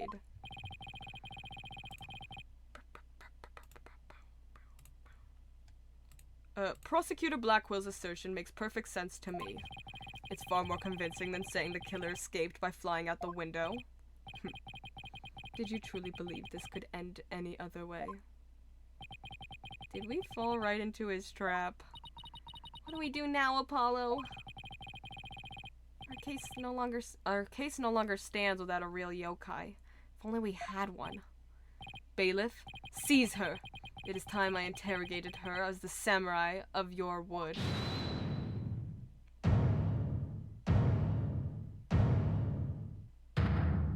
Oh. He's like, yeah, not gonna happen. Mayor Tenma?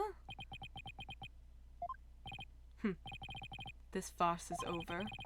How does it feel seeing your own daughter accused of a cover-up most foul? Tenma Taro's true identity is... Now, Mr. Mayor. It would be futile at this point to claim you were the yokai. After all, you had been knocked out cold by a blow to the skull. Slipping into a yokai costume and roaming about the manor would be all but impossible. Consider this well. As it stands, your daughter will be arrested for obstruction of justice. But if you confess, the prosecution would be willing to overlook her little yokai farce. Confess? The defendant intends to confess? Wait. Apollo? Prosecutor Blackwell's up to his mind games again. Mayor Tenma, no! Don't fall for his twisted words. If you're sent away for murder, Jinxie will be left all alone. The real killer is... Mayor Tenma's gonna confess unless we do something. But I can't prove how the real killer could have flown away.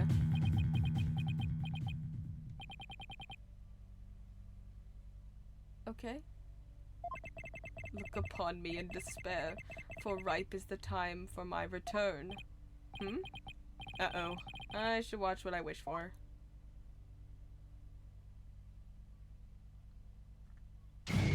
Whoa.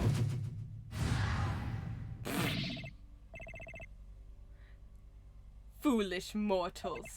I am Tenma Taro, the yokai you seek. Mayor Tenma? Silence! I am Tenma Taro, freed from the bonds binding me to the Forbidden Chamber. Behold, the return of the Demon King. What the? Demon King? Oh, well, then I think it's time for me to take a vacation.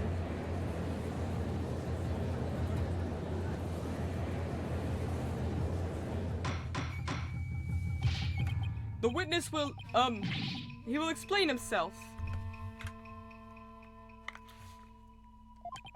Are you saying you're Tenma Taro, the yokai we've been chasing this whole time? Indeed. It is I, Tenma Taro, the one whom you seek, come to reveal the truth. This child is Tenma Taro, you say? Ha! What nonsense. So, Mayor Tenma is a yokai now? Caw. His body is now mine. So you're saying that Mayor Tenma is being possessed by you? And that the yokai that Jinxie Tenma and Phineas Filch saw? And the one captured in the newspaper photo? Those were all you? The accursed power of these warding charms prevents me from revealing my true form.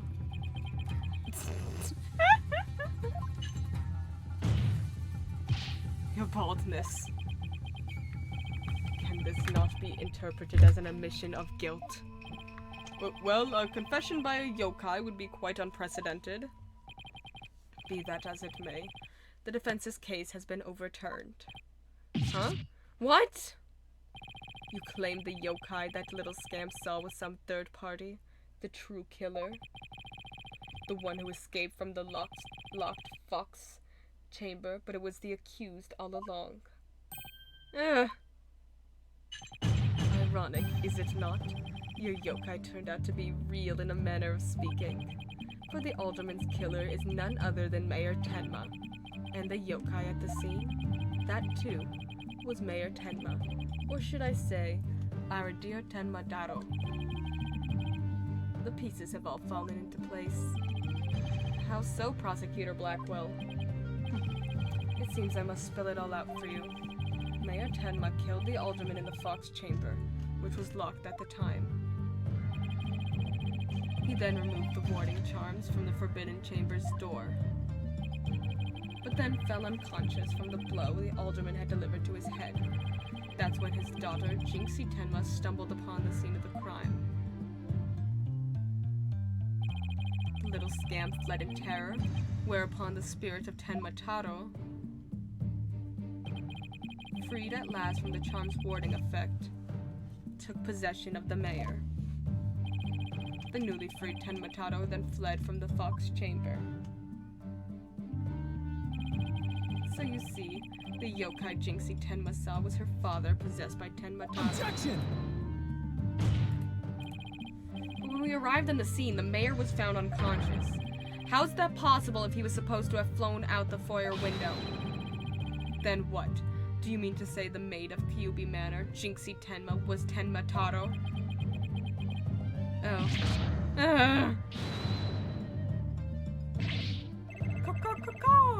That too is easily explained. Flew about for a time did I, but presently tired I made for the Forbidden Chamber.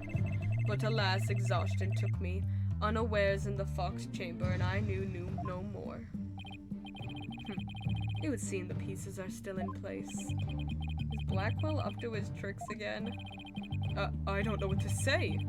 Is the defendant a real live... So that rumor about Mayor Tenma is true? I knew yokai were real. You mean he really did kill the alderman just so he could release Tenma Taro? Order? Order? Now he's got everyone in the courtroom believing in yokai. Simon says on steroids. He wants to convict our client any way he can, even if it means blaming a yokai. The proverbial ducks are all in a row. You should now have no qualms about finding the accused guilty or baldness. This is one of the most bizarre cases in my entire career. Otherworldly, in fact. Can yokai even be prosecuted under our legal system? Objection! Mayor Tenma is just pretending to be Tenma Taro to protect his daughter. Plus, I already proved how a third party could have escaped from the locked room. A verdict at this point would be premature. Since both sides have raised valid points, I've no choice but to... Silence! This is the dark age of law where defense attorneys are not to be trusted. This is but a ploy to gain time for them, to fabricate evidence. How will I sleep tonight?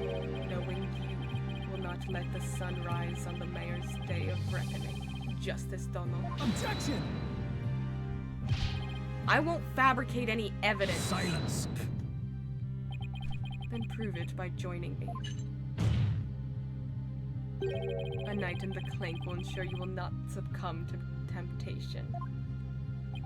How about I just promise not to succumb to anything? We have both evidence and a confession.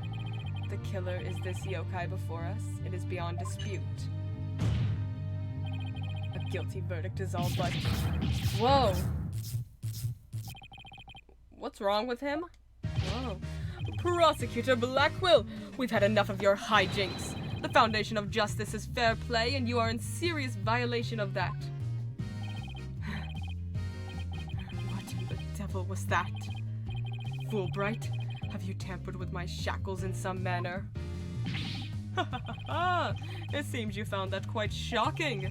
It's my special jolt of justice device. Each press is a shocking reminder to behave. You shall pay for this. I, Simon Blackwell, vow to... Your Honor, you need not fear now. I believe Prosecutor Black will remain on his best behavior. Kind of based to Fulbright. A bit late with the reassurances, aren't we, Detective? Well, in that case... This concludes today's deliberations. The prosecution and defense will use this opportunity to further their investigations. Court is adjourned.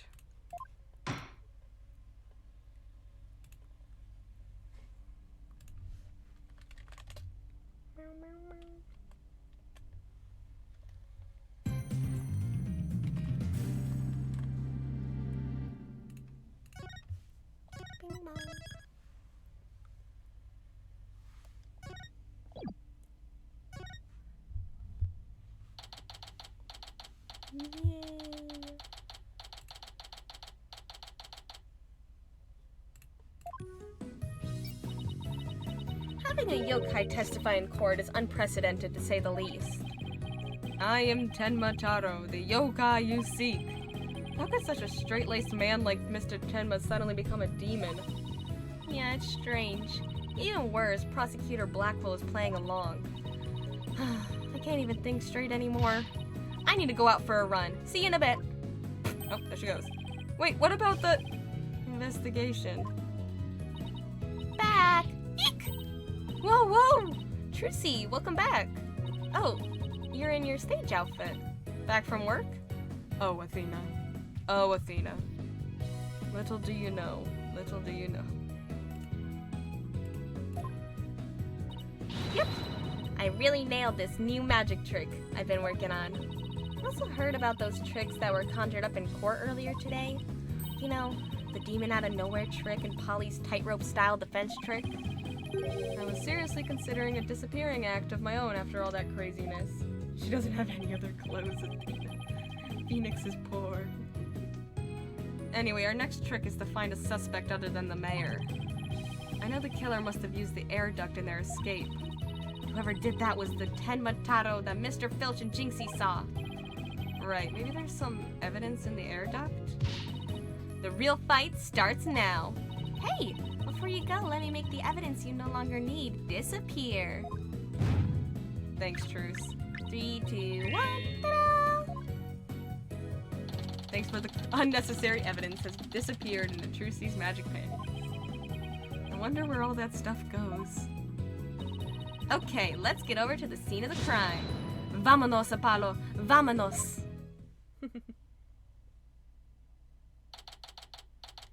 April 18th, QB Manor, Fox Chamber. Oh man. And I can't wait to search that air duct. Tomorrow. Hey. Let me start. Thank you guys so much for showing up.